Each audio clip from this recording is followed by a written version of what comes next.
Hi, everybody. My name is Dr. Calynn Lawrence, and I am the founder of the Holistic Healing Source for Marginalized Society.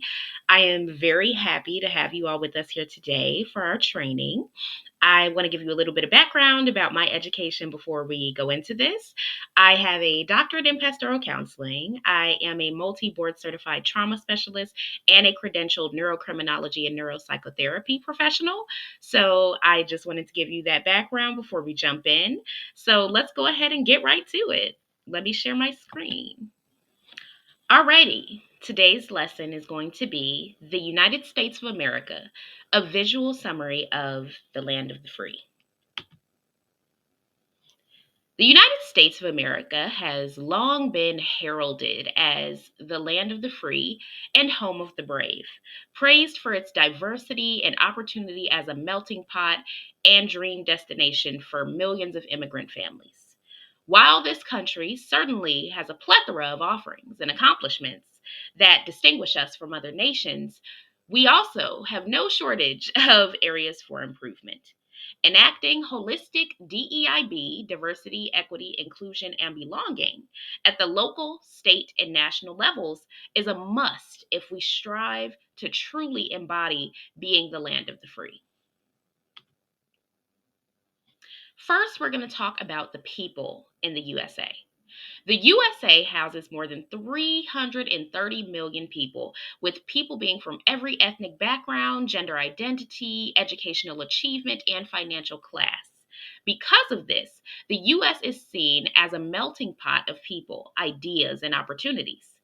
Yet, when you take a deeper dive into the actual prosperity of the many marginalized groups within this country, you soon realize the undeniable disparities between them and their white counterparts, especially heterosexual white cisgendered men. Let's talk about the economic standings across diversity lines. Nearly 76% of the US is white alone. The average total household income is barely $69,000 a year, while the majority of persons aged 16 and up are working. Only 33.7% of our citizens hold college degrees. Yet, while Black women, for example, hold a high percentage of completed post secondary education, they make an average of 60 cents to every dollar that a white man makes in the USA. Latina women, who also have rising levels of post secondary education, are at an even lower rate of 54 cents per dollar compared to white men. Here are some suggestions for improvement. Making salary information accessible to all employees of every employer, along with their job titles, summarized education, and experience, accessible information for all employees of that company. That would be a good start to make sure everyone is on the same playing field when it comes to the companies they work for. Next would be public disclosure of an ironclad salary range on all job advertisements that should be mandatory. So everyone is offered an equitable salary if they receive a job offer. Many systemic issues, such as the above demonstrated wage gap rooted in patriarchy and sexism, are embedded into the fabric of America and critically impact or hinder the proper sociological, psychological, and overall well being of our population. Let's talk about sustainability. The world, the earth, is literally on fire. The complex issue of how to save the world, literally, on a planet that is overwhelmed with so much toxicity and pollution from the growing industries of luxury automobiles, fast fashion, and mass production goods, remains unsolved, with so many factors involved surrounding convenience and technological and economic advancement. An equitable proposal on how to deal with a dying earth and how to heal it has yet to be discovered. Here are some US efforts that have happened. The World Database of Protected Areas was established in 1957 with the mission of tracking global progress in protecting natural areas around the world. The U.S. Fish and Wildlife Service work with state governments to identify areas in need of protection from development or other activities that could cause harm to wildlife or their habitats. Initiatives like the Clean Power Plan aim to reduce carbon pollution from power plants by 32% below 2005 levels by 2030. So 32% lower than the levels that they had in 2005 by the year 2030. The Climate Change Mitigation Grants Program has funded more than 500 projects across the country, resulting in improved energy efficiency and reduced emissions from electricity generation sources by more than 10%. These measures have yielded some success, according to the Environmental Protection Agency. They reported that in 2019, renewables, including hydropower, accounted for roughly 18% of total U.S. electricity generation. The EPA also outlines measures that can be taken on an individual level to reduce their own emissions by using renewable energy sources. While these personal initiatives are important steps toward a more sustainable society, they do not demonstrate drastic changes in emissions levels from year to year. Here's a suggestion for improvement. Buying green, quote unquote, or environmentally friendly products, recycling, using solar panels and wind turbines, or even driving an electric car instead of a gas model are all good practices for individuals, sure. Nonetheless, large scale projects led and enforced by governments worldwide are a must for global change. The U.S. needs to implicate more initiatives in the form of tax breaks or checks from the government to get in the habit of practicing these things as a collective. Big businesses that utilize factories and materials that result in large amounts of waste should be mandated to find greener alternatives or face financial penalties. Hit them in the pockets, make them put their money where their mouth is, for lack of a better word. Now let's talk about politics and societal structure within the US. Politics are ever changing and constantly evolving, as well as you know, very polarizing America overall. Thus, there is no wonder why our bipartisan system is always at odds with each other. Through re examining the roles, our structure and impact of government organizations, public institutions, and cultural values in our nation, we can gain an informed perspective on our current political climate that is needed as a baseline for strategizing progressive change. As you can see in the graphic, that is a breakdown of our current governmental structure. So the legislative branch has the Senate and the House. The executive branch has the president, vice president, and the cabinet. The judicial branch has the Supreme Court and other federal courts. A more detailed summary of the government is that it's divided into the three branches that serve as checks and balances for each other. The legislative branch consisting of Congress, which is the House of Representatives and the Senate, and state legislators, which vary from state to state. This branch is responsible for making laws that apply to all citizens in the U.S.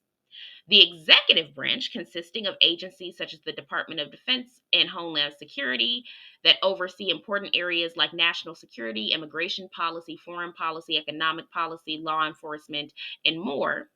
The president serves as the commander in chief of the military forces and signs treaties with other countries. He also proposes budgeting decisions for federal programs, can veto any bill passed by Congress, and appoints Supreme Court justices. So that is where the president sits. And the judicial branch interprets laws at both federal and state levels. This is done mainly through court cases heard at various levels within the judicial system, i.e., Supreme Court cases.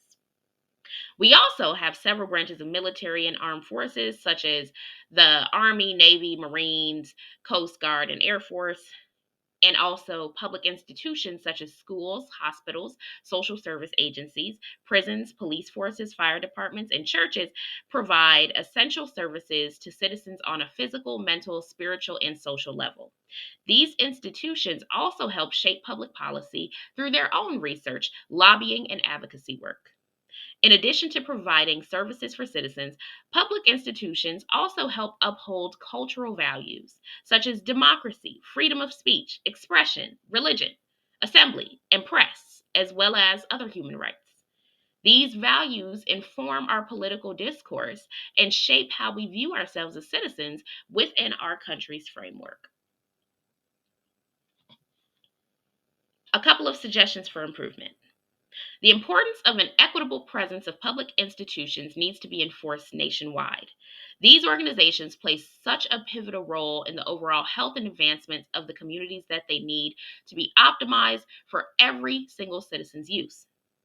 Policy and funding surrounding education equity should increase public school budgets in under resourced neighborhoods. Legal system reform, including mandated mental health programs and counseling, as well as job training and educational programs for the incarcerated, need to occur.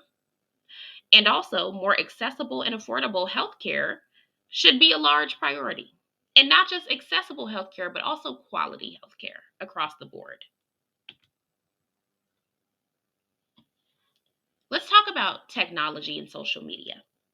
The emergence of social media and the internet has been a vehicle of profound and revolutionary change in the United States.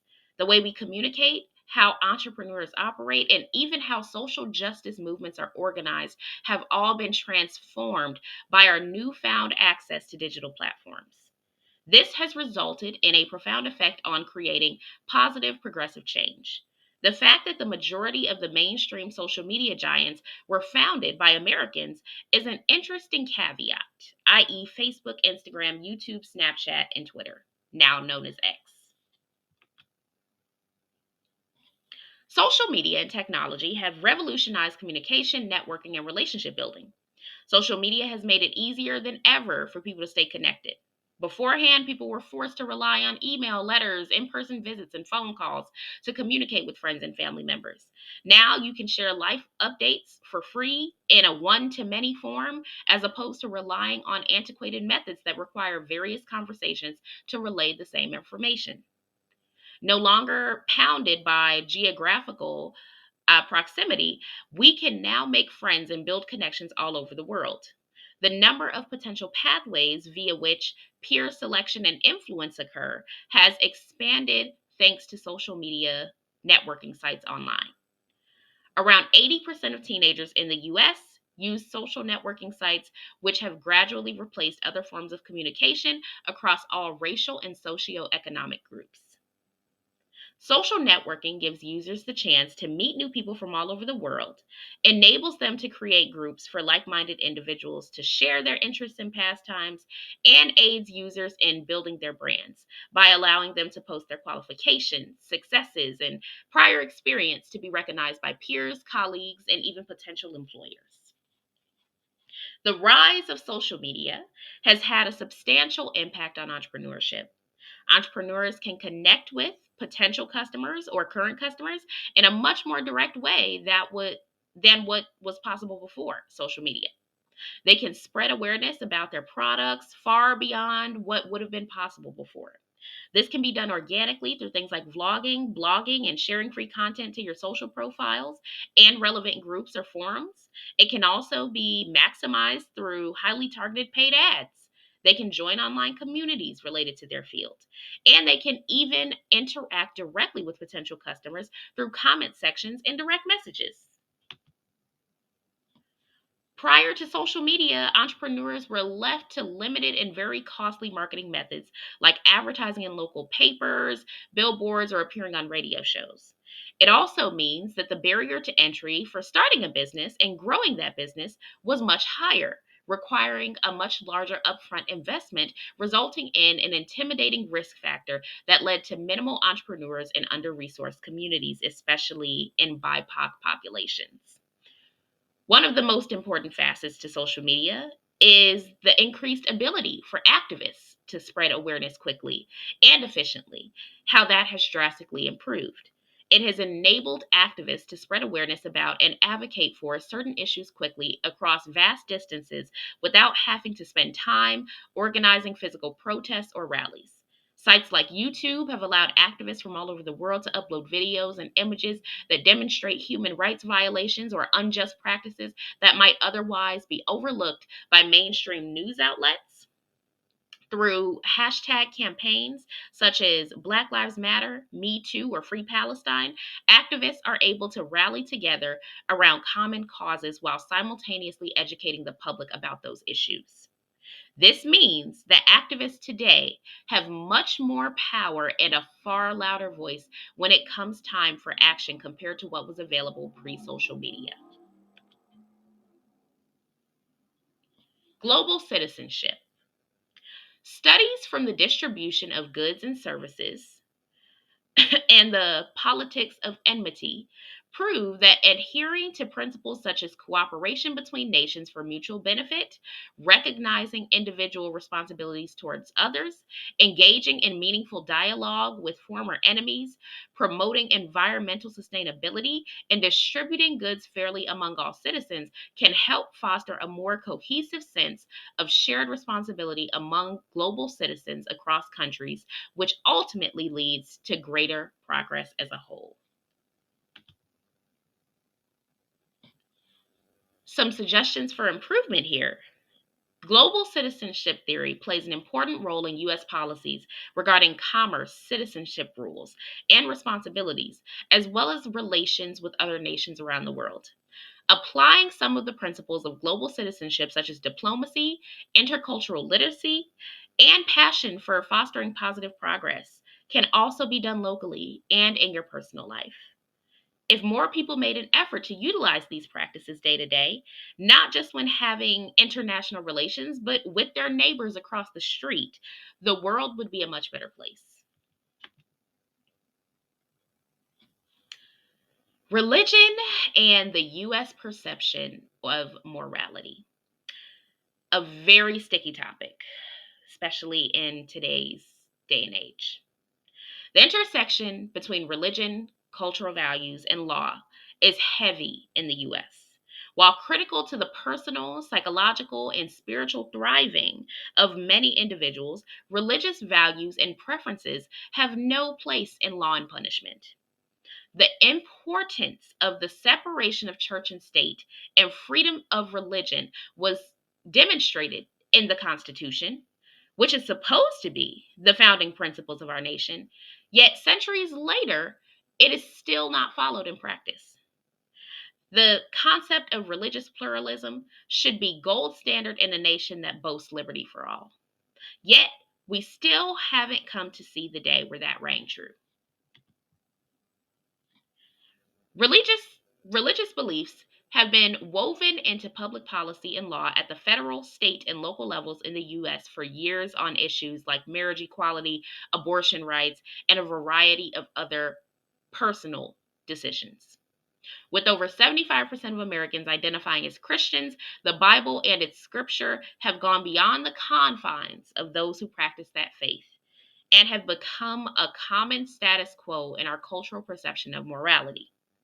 Because of this, religious orientation has become a hallmark in political campaigning for election, as this unfortunately has become a standard of how people judge someone's character and whether or not they are a good person, whether or not they are a Christian who shares the same religious beliefs. Religion also plays a major role in shaping gender roles within our culture. Religious beliefs have been used to support or deny civil rights on topics ranging from same sex marriage to reproductive freedom. This is mostly because religions provide an absolute set of assigned gender roles, usually derived from their ancient texts. For example, Payne and Nassar observe that some Christian denominations view women as inferior to women. Sorry, observe that some Christian denominations view women as inferior to men, less capable or deserving than men. And in fact, not only is it some, it's most. The view of women has been perpetuated socially, culturally, and legally. That may look different depending on the church, depending on the denomination, but Christianity, make no mistake, overall is heavily patriarchal. And whether they directly state it or whether it's said through some form of flowery language. Most Christian denominations, unfortunately, believe that men are designed to be the leaders over women and that they are not created as equals. The need to address and dismantle the bias, unconstitutional, and inhumane insertion of religious standards, particularly Christian, into government regulation on private matters of personal choice and lifestyle needs to be outlawed. Things like who you love or whether you choose to carry and birth a child should be between you and those affected. In fairness, every single law that is founded on religious principles, independent of universal morality, i.e., murder, abuse, theft, human equality, etc., should be struck down. The need to address and dismantle the biased, unconstitutional, and inhumane insertion of religious standards, particularly Christian, into government regulation on private matters of personal choice and lifestyle need to be outlawed. Period.